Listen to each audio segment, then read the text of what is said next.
Tout le monde est mobilisé pour mener ce chantier à bien. Les manifestants pacifiques contre le projet autoroutier ont privé d'approvisionnement. En fait, la violence, elle vient des personnes qui sont favorables à l'autoroute.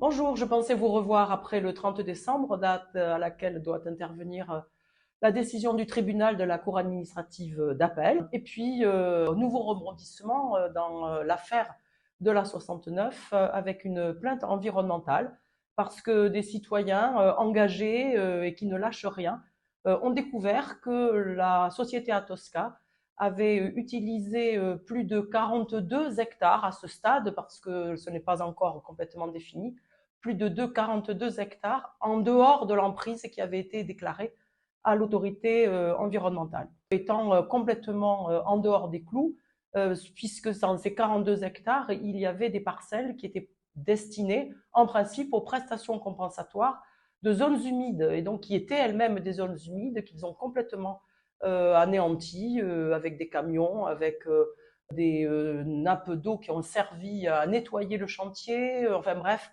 des tas d'anomalies qui sont véritablement à réprouver complètement. Et d'ailleurs, c'est ce qu'a dit le procureur au terme d'un réquisitoire implacable appuyé sur les faits, et donc le droit qui s'applique a demandé à la condamnation d'Atosca à 10 000 euros d'astreinte, et puis bien entendu à la suspension du chantier sur ces zones-là.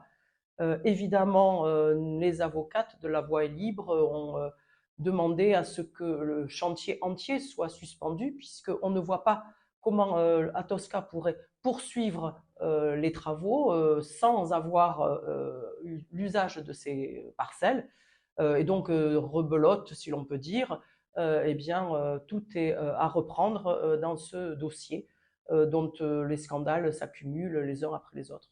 La décision du tribunal est annoncée pour le 12 janvier.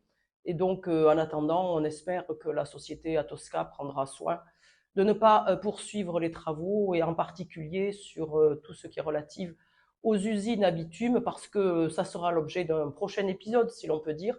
Il y a derrière l'utilisation de ces usines à bitume également un autre scandale, à la fois réglementaire et à la fois évidemment pour et contre la santé des habitants et des habitantes qui longent le chantier de la 69.